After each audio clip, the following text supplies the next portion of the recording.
Somewhere right now, someone is holding $100, wondering if it's even worth trying to do anything with. Not enough to invest seriously, not enough to start a real business.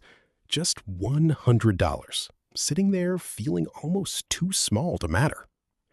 Here's what almost nobody tells that person. The $100 was never the part that mattered. What matters is what you turn it into first, and the order you do things in. Get that order right, and the same $100 can become the seed of something that eventually pays out $100,000 a month. Get it wrong, and you can have 10 times that amount and still go nowhere. This isn't a guarantee, and I'm not going to pretend it happens overnight or happens to everyone who tries, but the formula behind it is consistent enough across the people who've actually done it that it's worth laying out step by step. Principle 0. Before anything else, income follows assets, not effort. Look at how most large fortunes are actually built, and a pattern shows up almost every time. The people at the top own something: a business, a portfolio, a rare skill, or an audience. People who only trade hours for a paycheck with nothing else attached to their name almost never end up there, no matter how hard they work. That's not a judgment. It's just how the math of wealth behaves. Effort alone doesn't compound. Ownership does. So the real question a $100 should answer isn't what do I invest this in? It's what asset does this help me start owning? Step 1. Don't invest the $100. Spend it on a skill. $100 dropped into the market does almost nothing on its own. The amount is too small for compounding to do meaningful work yet. But $100 spent on a skill, negotiation, copywriting, sales, public speaking, whatever gap is actually holding you back, can pay for itself the very first time you use it. A skill is also the one asset that can't be repossessed, can't crash, and can't be taken from you in a bad year. Early on, this is almost always the higher return move. Step 2. Before you build anything, test whether anyone actually wants it. This is where almost every failed idea goes wrong. Someone gets excited, spends months building a product, a website, an office setup, and only then finds out nobody was interested. The fix is almost embarrassingly simple. Test demand before you build supply. The cheapest version of this is a waiting list. Put up one simple page. Here's what we're thinking of building. Join the list if you're interested. If hundreds of people sign up, that's a real signal. If you message 1,000 people and almost nobody joins, that's also a signal. Just a cheaper, faster, less painful one than finding out after you've spent 6 months and your savings on it. Here's the twist almost nobody expects. A waiting list often converts better than an open invitation would. Asking someone to fully commit requires near total certainty. Asking someone to just join a waiting list only requires mild curiosity. And once they're on it, the uncertainty of will I get in pulls them back in more effectively than a plain sales pitch ever could. It's the exact same psychology behind exclusive product launches and hard-to-get admissions. Scarcity and mild suspense pull harder than open access does. Step 3. Build a small audience around the idea before you scale it. And be genuinely useful, not just visible. You don't need a huge following to start. You need a handful of people who are actually paying attention, because they'll become your first customers, your first feedback, and often your first source of word of mouth. The distinction that actually matters here isn't fame.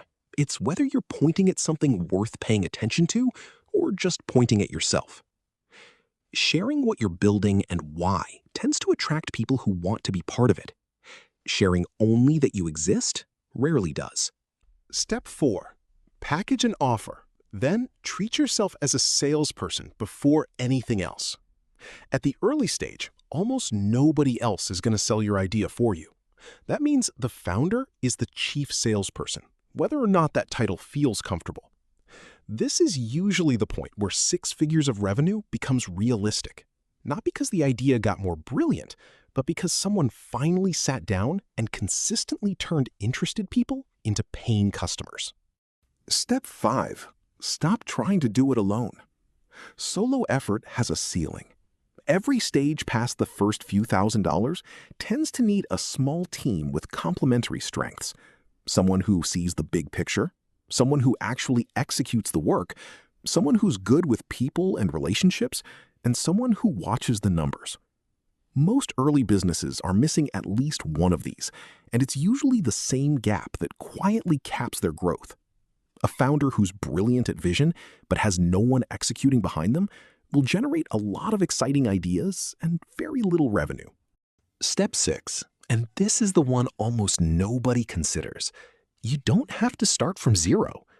There's a massive, quiet opportunity hiding in plain sight. An enormous share of small business ownership in most countries sits with people in their 60s and 70s who are ready to retire and have no one to hand the business to. Many of these businesses aren't glamorous. A route-based service, a small manufacturer, a local shop with decades of loyal customers. But they already have proven cash flow, an existing customer base, and years of institutional knowledge baked in.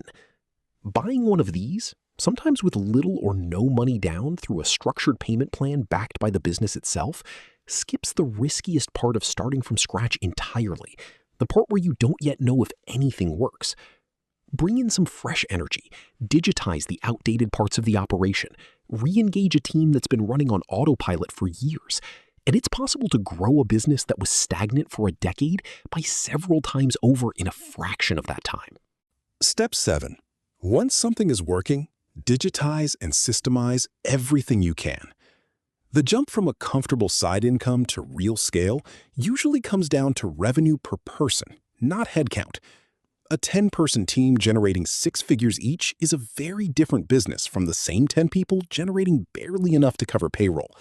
And the difference is almost always how much of the operation has been turned into a repeatable system instead of depending on any one person's memory or hustle. Systems, documented processes, and digital infrastructure are what let a business grow without every new customer requiring more of your personal time. So here's the actual formula, laid out in order. Turn the $100 into a skill, not an investment. Test whether anyone wants the idea before you build it. Build a small, genuinely engaged audience around it. Sell it yourself before expecting anyone else to. Assemble a small team that covers what you're weak at. Consider buying an existing, proven business instead of only building from nothing. And once it works, systemize it so growth doesn't depend entirely on you. Notice something about this list. It's the same underlying principle from every boring, recurring revenue business we've broken down on this channel before. None of this is about a single brilliant idea. It's about testing cheaply, owning something instead of just working for someone, and stacking assets that keep paying long after the initial effort is over. Nobody turns $100 into $100,000 a month by accident, and nobody does it in a straight line either. But the people who actually get there almost always followed some version of this order. Test before you build, sell before you scale, and own something instead of just working for it. If this reframed how you think about that first $100, subscribe. That's exactly what this channel exists to break down. And tell me in the comments, which step in this formula is the one you've been skipping?